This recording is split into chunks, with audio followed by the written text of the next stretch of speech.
ચાલો એક કલ્પના કરીએ કે નાટક અને કળા આ બધી વસ્તુઓનો જન્મ સ્વર્ગમાં થયો હોય તો? આજે આપણે એક એવા જ અદ્ભુત ગ્રંથની દુનિયામાં સફર કરવાના છીએ. એનું નામ છે નાટ્યશાસ્ત્ર. અને હા, આ ખાલી એક પુસ્તક નથી. આ તો હજારો વર્ષ જૂનો કળાનો આખો જ્ઞાનકોશ છે, જેની રચના કરી હતી મહાન આચાર્ય ભરતે. પણ સવાલ એ છે કે શું કોઈ રમકડું, હા, રમવાની વસ્તુ એટલી બધી શક્તિશાળી હોઈ શકે કે આપણને જીવનના ગહેન રહસ્યો શીખવી દે? શું મનોરંજન માટેની કોઈ ચીજ પવિત્ર વેદ જેટલી જ મહત્વની ગણી શકાય? આ જ રોમાંચક વિચાર પર આખું નાટ્યશાસ્ત્ર રચાયું છે. તો સવાલ એ થાય કે આ કળા આવી ક્યાંથી? એનો ઉદ્ભવ ક્યાં થયો? વેલ, એની વાર્તા બીજી ક્યાંય નહીં પણ ખુદ નાટ્યશાસ્ત્રના પહેલા જ અધ્યાયમાં છુપાયેલી છે. તો ચાલો આપણે સીધા જ દેવોના દરબારમાં પહોંચી જઈએ, જ્યાં આ બધી શરૂઆત થઈ. વાત એમ છે કે દેવો, તમે જુઓ, એમના જીવનથી થોડા કંટાળી ગયા હતા. એમને કંઈક એવું જોઈતું હતું, એવી કોઈ કળા જે ખાલી આંખ અને કાનને મજા ન કરાવે પણ છેક આત્મા સુધી પહોંચે. એક એવી કળા જેનો ખાલી આનંદ જ ના આવે પણ એમાંથી કંઈક શીખવા પણ મળે. અને આ માટે એમણે જે શબ્દ વાપર્યો એ બહુ રસપ્રદ છે, ક્રીડનીયક. હવે ક્રીડનીયકનો સીધો અર્થ તો રમકડું થાય, પણ અહીં એનો અર્થ એનાથી ઘણો ઊંડો છે.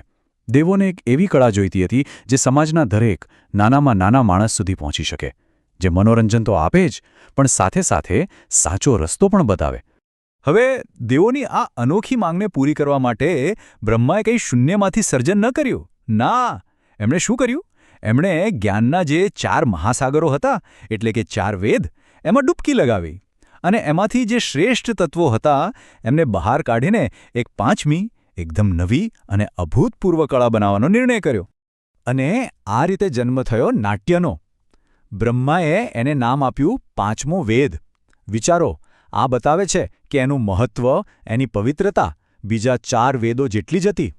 આ કોઈ સામાન્ય કળા નહોતી, આ તો એક દૈવી રચના હતી. પણ સવાલ એ છે કે આ 5મો વેદ બન્યો કેવી રીતે? આપણે જોયું કે બ્રહ્માએ એને શૂન્ય માથે નહોતો બનાવ્યો. એમણે તો 4 વેદોના સારને ભેગો કર્યો. તો ચાલો આ જે દૈવી રેસિપી છે એને જરા નજીકથી સમજીએ. જરા વિચારો, આ કેવું અદ્ભુત મિશ્રણ હશે. બ્રહ્માએ શું કર્યું?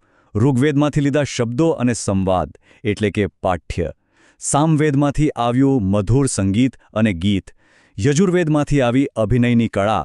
અને સૌથી અગત્યનું, અથર્વવેદમાંથી આવ્યો માનવ ભાવનાઓનો સાર, જેને કહેવાય છે રસ. બસ, આ 4 તત્વો ભેગા થયા અને જન્મ થયો નાટ્યનો. તો સૌથી પહેલું તત્વ, પાઠ્ય, એટલે કે નાટકમાં જે શબ્દો બોલાય છે, જે સંવાદો છે, એ બધું. આ આખી વાર્તાનો શાબ્દિક ઢાંચો છે. અને એની પ્રેરણા ક્યાંથી આવી? તો જ્ઞાનના સૌથી પ્રાચીન સ્ત્રોત, ઋગ્વેદમાંથી. પછી આવે છે અભિનય, એટલે કે એક્ટિંગની કળા. પણ એક મિનિટ, આ ખાલી એક્ટિંગ નથી, એનાથી ઘણું વધારે છે.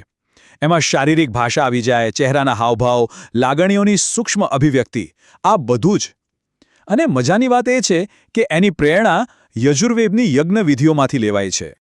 અને હવે આવે છે નાટ્યનો આત્મા, એનું હૃદય, રસ. રસ એટલે શું? રસ એ ભાવના છે, એ અનુભવ છે, જે કળા જોતી વખતે પ્રેક્ષકોના દિલમાં જન્મે છે. પ્રેમથી લઈને ગુસ્સો, હાસ્યથી લઈને ભય અને કરુણા સુધી. નાટ્યશાસ્ત્રમાં આવા 8 મુખ્ય રસોની વાત છે. અને આ રસ વગર કોઈ પણ નાટક અધૂરું છે, પ્રાણ વગરનું છે. ઓકે, તો આપણે એ તો સમજી લીધું કે નાટ્ય બન્યું કેવી રીતે, 4 વેદોમાંથી. પણ એનાથી પણ મોટો સવાલ એ છે કે એ બન્યું શા માટે? શું એનો હેતુ ખાલી મનોરંજન કરવાનો હતો?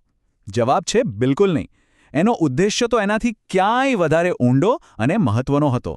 જો, નાટ્યશાસ્ત્ર પ્રમાણે નાટકના 2 મુખ્ય હેતુ છે, અને આ બંને એકબીજાના પૂરક છે.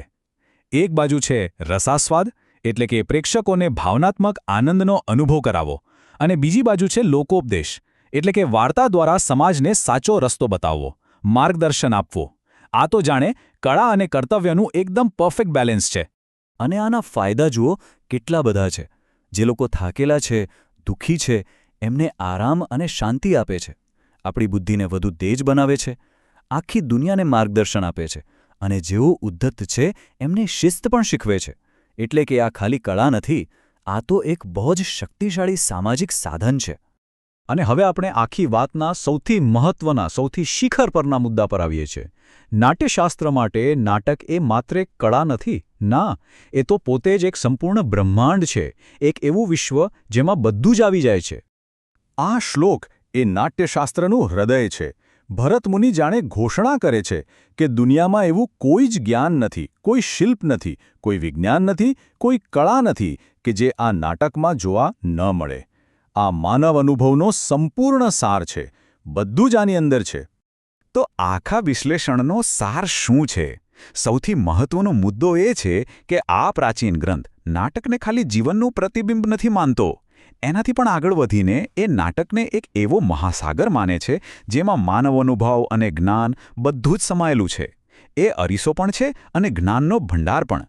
અને આ બધી વાત આપણને અંતમાં એક મોટા પ્રશ્ન પર લાવીને ઊભા રાખે છે.